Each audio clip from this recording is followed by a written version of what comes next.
ጾም ማለት ትሁት መሆን ለማናቀት በልክ መሆን በጣም ተራራቢ ባፍቱን አንዳንድ ሰው እስከ 3 ሰዓት፣ አንዳንድ ሰው እስከ 6 ሰዓት፣ አንዳንዱ እስከ 9 ሰዓት ነው መጾሙ ይላል።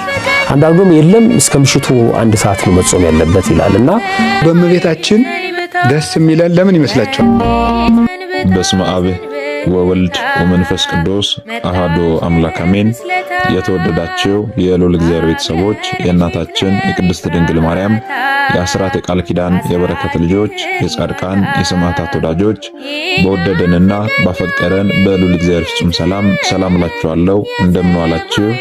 እንደምን ላይ ሳደረሳችሁ? እንግዲህ ወደ ዛሬው ትምህርታችን ስንገባ ታዲያ ጾመ ፍልሰታ ለማርያም መቼ ይጀምራል እንዲሁም ደግሞ ስለምን ይጾማል የሚለውን ከመመልከታችን አስቀድሞ ጾም ማለት ምን ማለት ነው የሚለውን ልናውቅ ያስፈልጋልና ይህንን ከብዙ በጥቂቱ አጠር አድርገን እንማማራለን። እንግዲህ ጾም ማለት ምን ማለት ነው ስንል ጾም ማለት ከእህልና ከውሃ እንዲሁም ደግሞ ከስጋ ፈቃድ ጾሙ እስኪፈጸም ድረስ መተው ማለት ነው። ጾም ማለት በጾም ወቅት ስጋ ነክ ምግቦችንም ሆነ ወተትን፣ ቅቤን የመሳሰሉትን የምግብና የመጠጥ አይነቶችን መለወጥ ብቻ ሳይሆን የምንወደውን የስጋ ፍላጎት ስለ እግዚአብሔር ብለን መተው ነው። ራስን መግዛት በክርስቲያናዊ ሕይወት ውስጥ ትልቅ ዋጋ እንዳለው ሁሉ አንድ ሰው የስጋ ፍላጎቱን ወይም ደግሞ የዓለም ምኞቱን ትቶ እግዚአብሔርን እያሰበ የሚጾም ከሆነ ጾሙ በፈጣሪ ዘንድ ተቀባይነት አለው ማለት ነው። አለበለዚያ ግን ሰው ስለጾመ የሚጾም ከሆነ ሰው ስላደረገ የሚያደርግ ከሆነ ወይም ደግሞ ዓለማዊ ምኞቱንም ለማሳካት እያሰበ የሚጾም ከሆነ ጾሙ በፈጣሪ ዘንድ ተቀባይነት የለውም ማለት ነው። ልጹም አልጹም፣ ልብላ አልብላ፣ ለስጋዬ ላድላ ለነፍሴ እያለ እያወላወለ የሚጾም ከሆነ ጾሙ ተቀባይነት የለውም ማለት ነው። ጾሙ ተቀባይነት የሚኖረው የዓለም ምኞቱን የስጋ ፍላጎቱን ሁሉ ትቶ እግዚአብሔርን እያሰበ የሚጾም ከሆነ ጾሙ ተቀባይነት አለው ማለት ነው። ጾም ለእግዚአብሔር ያለንን ታዛዥነት የምንገልጽበት የፍቅር መግለጫችን ነው። ስለዚህ ዓይናችንም ሊጾም ያስፈልጋል። ከምን ካልን ክፉ ነገርን ከማየት፣ ጆሮአችንም ሊጾም ያስፈልጋል። ከምን ካልን ደግሞ ክፉ ነገርን ከመስማት፣ ሰውን ከማማት፣ አፋችንም ሊጾም ያስፈልጋል። ከምን ካልን ከመሳደብም ሆነ ክፉ ነገርን ከማውራት፣ እጃችንም ሊጾም ያስፈልጋል። ከመስረቅም ሆነ ሰውን ከመደብደብ፣ እግራችንም ሊጾም ያስፈልጋል። ከኃጢአት ቦታዎች ከመሄድ ለምሳሌ ከጭፈራ ቤቱ ከዳንኪራ ቤቶች ከመሄድ አዎ ሊጾም ያስፈልጋል። ስለዚህ ሁላችንም በተሰበረ ልብ ሆነን ይህንን ታላቅ ጾም ልንጾም ያስፈልጋል። ሊቃውንት አባቶቻችን በፍትሕ መንፈሳዊ እንደተረጎሙልን ጾም ማለት ለተወሰኑ ሰዓታት ከእህልና ከውሃ እንዲሁም ደግሞ ለተወሰኑ ዕለታት ወይም ሳምንታት ደግሞ ስጋን ደስ ከሚያሰኙና ከሚገነቡ ምግቦች መከልከል ነው ይላሉ። በመሰረቱ የጾም ዋነኛ ዓላማው የስጋ ፍቃድን ለነፍስ ፍቃድ ማስገዛት ነው። ፍቃደ ስጋን ለፍቃደ ነፍስ ማስገዛት ነው። እንግዲህ ስለ ጾም ይህንን ያህል ከብዙ ወጥቂቱ አጠር አድርገን ከተመለከትን ወደ ጾመ ፍልሰታ ስንገባ ጾመ ፍልሰታ ለምንድን ነው የምትጾመው የሚለውን ታሪኩን ከመመልከታችን አስቀድሞ የቃሉን ትርጉም ልናውቅ ያስፈልጋል። ፍልሰታ የሚለው ቃል የሚገልጸው ከአንድ ቦታ ወደ ሌላ ቦታ ለቆ መሄድን፣ መሰደድን፣ መፍለስን ነው የሚያመላክተው።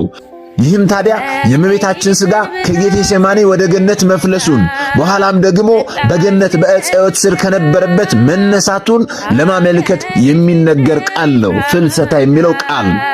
ጾመ ፍልሰታ እመቤታችን ቅድስት ድንግል ማርያም 64 ዓመት በዚች ምድር ኖራ ልክ እንደ አንድ ልጇ መሞቷንና መነሳቷን ማረጓንም ጭምር ያዩ ዘንድ ሐዋርያት ተሰብስበው የጾሙት ታላቅ ጾም ነው።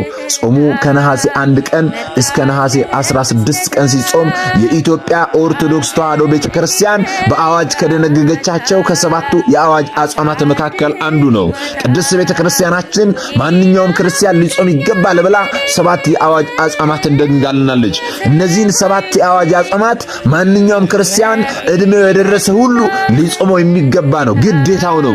ከነዚህ ከሰባቱ የአዋጅ አጽዋማት መካከል አንዱ ይህ ጾመ ፍልሰታ ለማርያም ነው ማለት ነው። ልብ በሉ ወገኖቼ፣ ፍልሰታ ማለት ከአንድ ቦታ ወደ ሌላ ቦታ መሄድን መፍለስን የሚያመላክት ቃል ነው ብለናል። የእመቤታችን የቅድስት ድንግል ማርያም ሥጋ ደግሞ ከጌቴሴማኒ ወደ ገነት መፍለሱ በኋላም ደግሞ ከገነት ከዕፀ ሕይወት ስር ከነበረበት ቦታ መነሳቱን የሚያመላክት ነው ብለናል። ይህስ ደግሞ ምንድን ነው የሚለውን ጥንተ ታሪኩን ልናውቅ ያስፈልጋልና ይህንን ከብዙ በጥቂቱ አጠር አድርገን እንመለከታለን። እንግዲህ እመቤታችን ቅድስት ድንግል ማርያም ከአባቷ ከቅዱስ ኢያቄም ከእናቷ ከቅድስት ሐና ነሐሴ 7 ቀን ተጸንሳ ግንቦት 1 ቀን በሊባኖስ ተራራ ላይ ተወልዳልናለች። ከሊባኖስ ሙሽራ ትወጣለች እንደተባለ ማለት ነው። እመቤታችን ቅድስት ድንግል ማርያም በእናት በአባቷ ቤት 3 ዓመት፣ በቤተ መቅደስ ደግሞ 12 ዓመት፣ ከልጇ ከወዳጇ ከኢየሱስ ክርስቶስ ጋር ደግሞ 33 ዓመት ከ3 ወር፣ ከዮሐንስ ወልደ ዘብዴዎስ ዘንድ ደግሞ 14 ዓመት ከ9 ወር ቆይታ በ64 ዓመት ዕድሜዋ ጥር 21 ቀን አርፋለች ማለት ነው። የእመቤታችንን ስም የሚገልጹ የውዳሴ ጽሑፎችም ታዲያ በዕድሜዋ ልክ ተደርሰዋል። ለምሳሌ የውዳሴ ማርያም ቁጥር 64 ነው። የመልካ ማርያም ቁጥርም ደግሞ 64 ነው። እመቤታችን ቅድስት ድንግል ማርያም ጥር 21 ቀን ባረፈች ጊዜ ቅዱሳን ሐዋርያት ተሰባስበው አስክሬኗን ይዘው ሲሄዱ ወደ ጌቴሴማኔ ወደ መቃብር ስፍራ ወስደው በዚያ ሊያሳርፏት ይዘዋት ሲሄዱ ሳሉ አይሁድ ለምቀኝነት አያርፉምና በተንኮል ተነሱባቸው። አይሁዳውያን ለምንድነው በተንኮል የተነሱባቸው ስንል ቀድሞ ልጇ ሞቶ ተነሳ አረገ እያሉ ሲያስቸግሩን ይኖራሉ። አሁን ደግሞ ዝም ብንል እርሷም ሞተች አረገች ተነሳች እያሉ ሊያውኩን ሊረብሹን አይደለምን? ስለዚህ ኑ እንሂድና አስክሬኗን ተቀበለናቸው እናቃጥላት ብለው አይሁዳውያን እርስ በርስ ተማከሩ። ተማክረውም አልቀሩም። ከነርሱ መካከል ጠንካራ ነው የሚባለውን ፈርጣማ ነው የሚባለውን ታውፋንያ የተባለውን ሰው መርጠው ሊቀበሏቸው ወደ ደቀ መዛሙርቱ ሄዱ። በዚህም ጊዜ ታውፋንያ የተባለው ከነርሱ መካከል ጎበዝ ነው ተብሎ የተመረጠው ዘሎ የእመቤታችን የቅድስት ድንግል ማርያም ሥጋዋ ያረፈበትን አጎበር ጨበጠው። በዚህ ጊዜ መልአክ ከሰማይ ወርዶ የታውፋንያን ሁለቱንም እጆቹን ቆረጠው። ከተቆረጠ በኋላ ሁለቱ እጆቹ በአጎበሩ ላይ ተንጠልጥለው ቀሩ።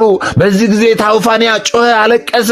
በእመቤታችን በቅድስት ድንግል ማርያም ምልጃ ቢያምን በእመቤታችን ቅድስት ድንግል ማርያምን ማሪኝ ይቅር በይኝ ብሎ ቢማጸናት፣ አዛኝቷን መብርሃን የእኛን ክፋት የእኛን መውደቅ የማትወደው የማትፈልገው መብርሃን ድንግል ማርያም አስክሬኗን ሊያቃጥል የመጣውን ታውፋንያን እጆቹን እንደነበር አድርጋ በሚገርም ተአምር ፈውሳለታለች። በእውነት ክብር ለአምላካችን ይሁን።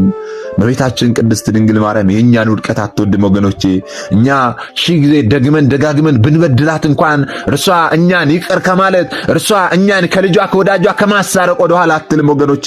ስለዚህ ዛሬ በጾመ ፍልሰታ ወቅት ላይ ፍልሰቷ በተከናወነበት በዚህ ወቅት ላይ ማሪኝ ይቅር በይኝ። ጾም ማለት መከልከል ነው። ተከልኦተ ብእሲ እመብል የሰው ልጅ በጊዜ እውቅ በታወቀ በተሰፈረ በተለካ ጊዜ ከመብል መከልከሉ ጾም። ፍልሰታ የሚለው ቃል ፈለሰ ከሚለው የግዕዝ ቃል የተገኘ ሲሆን ትርጉሙም መለየት፣ ማረግ፣ ወደ ላይ መውጣት፣ ከአንድ ቦታ ወደ ሌላ ቦታ መሄድ ማለት ነው። ጾመ ፍልሰታ የእናታችን የእመቤታችን የቅድስት ድንግል ማርያም ሥጋዋ ከመቃብር መለየትና ማረግን ተመልክቶ የሚጾም የዓመቱ የመጨረሻው የዋጅ ጾም ነው። እመቤታችን ካረፈች በኋላ ሐዋርያት ሊቀብሯት ወደ ጌቴሴማኔ ሲሄዱ አይሁድ እርሷም እንደ ልጇ ተነሳች አረገች እያሉ ሊያውኩን ነው በማለት ሥጋዋን እንዲቃጠል አዘዙ። ይህን ጊዜ መላእክት ሥጋዋን ከቅዱስ ዮሐንስ ጋር በገነት ከዕፀ ሕይወት ስር ወስደው አስቀመጧት። ሥጋዋ ያለበት ቅዱስ ዮሐንስ ወንጌላዊ አይቶ እነርሱ ባለማየታቸው ሐዋርያት ከነሐሴ 1 እስከ 16 ቀን ከጾሙ በኋላ ሥጋዋን ከጌታችን ከመድኃኒታችን ከኢየሱስ ክርስቶስ ተቀብለው በጌቴሴማኔ ቀበሯት። በተቀበረችም በሦስተኛው ቀን እንደ ልጇ ተነስታ ስታርግ ሐዋርያት ቅዱስ ቶማስ ከስብከተ ወንጌል ሲመለስ አገኛት።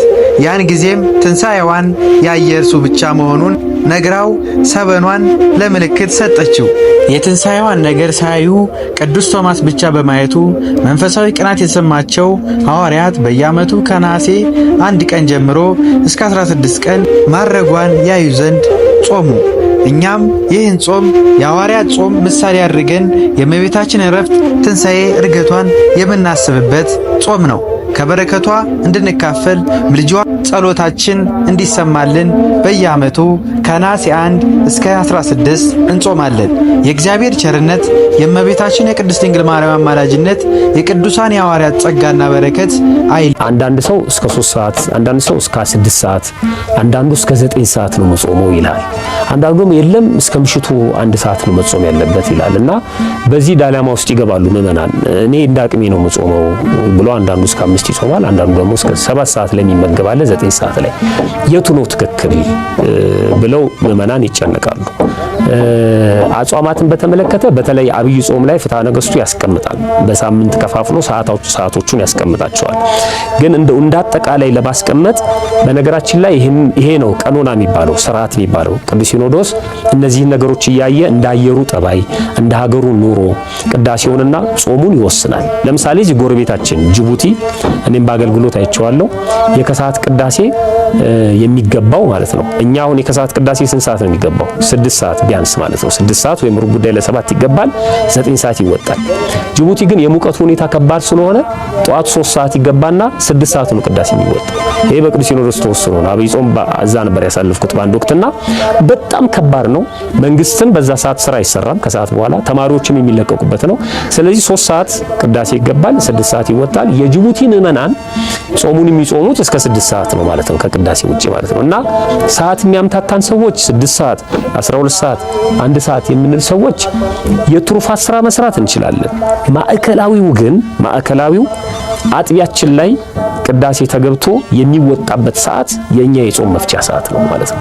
ለምሳሌ ቅዳሴ 8 ሰዓት ከሆነ የሚወጡት በቃ 8 ሰዓት ጾማችንን እንድንፈታ ተፈቅዷል ማለት ነው። ቅዳሴ የሚወጣው 9 ሰዓት ከሆነ 9 ሰዓት ነው እዛ አጥቢያ ሰዎች ጾማቸውን የሚፈቱት ማለት ነው። ስለዚህ ቅዳሴ ሲወጣ መመገብ እንችላለን፣ ሰዓቱ ማዕከላዊ። ከዛ ውጪ እንቆይ ካልን ችግር የለውም። መጽሐፍ ቅዱስ ፍትሐ ነገሥት ይህን በተመለከተ በአንቀጽ 15 ላይ ቢቻላችሁ ከዚያ አብዝታችሁ ጾሙ ይላል። ከቻላችሁ ችግር የለውም። እስከ 8 ከሆነ ቅዳሴ የሚወጣው እስከ 9 እስከ 11 እስከ 12 መጾም ይቻላል። በእመቤታችን ደስ የሚለን ለምን ይመስላችኋል? በእግዚአብሔር ፊት ሞገስ ስላላት። ሰው አለኝ ብሎ እኮ ሰው እንዴት እንደሚኮራ አላያችሁትም? እኔ ታዲያ እኔ እመቤታችን አለችልኝ ማለት ነውር ከሆነ 1000 ጊዜ ነውር ይሁን። ድንግል ማርያም አለችልን። እውነት ነው፣ እውነቴን ነው። ተሰሚ የድንግል ማርያም ተሰሚነቷ ቤተ መንግስት አካባቢ አይደለም። የአሜሪካ ቤተ መንግስት አይደለም፣ የአውሮፓ ቤተ መንግስት አይደለም፣ የናምን ቤተ መንግስት አይደለም። በእግዚአብሔር ቤተ መንግስት ሞገስ አለ። በእግዚአብሔር ፊት ባለሟልነቱ ምንድን ነው? የባርነት የገረድነት አይደለም፣ የእናትነት ባለሟልነት። እናት ሆኖ መቅረብ ትልቅነት ነው።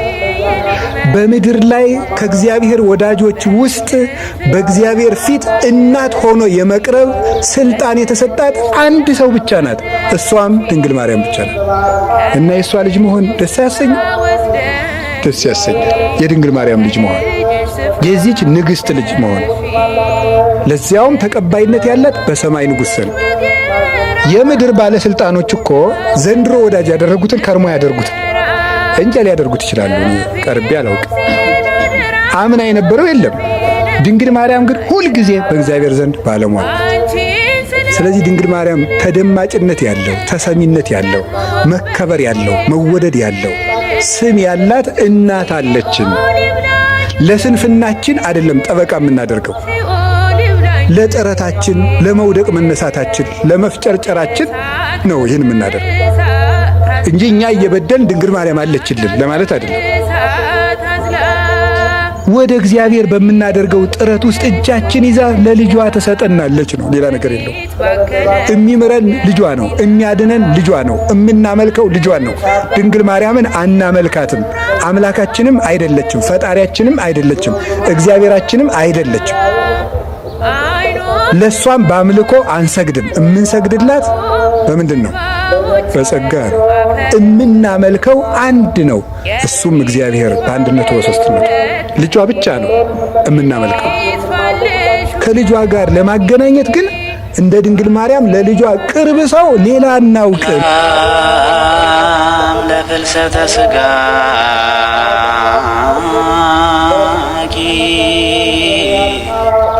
ምስለ ነፍስኪ ዋቲ በተሰናዮ አሐቲ ድንግል በክሌ ማርያም ወለተ ማቲ አመረ ተርሴ ዘሰሎ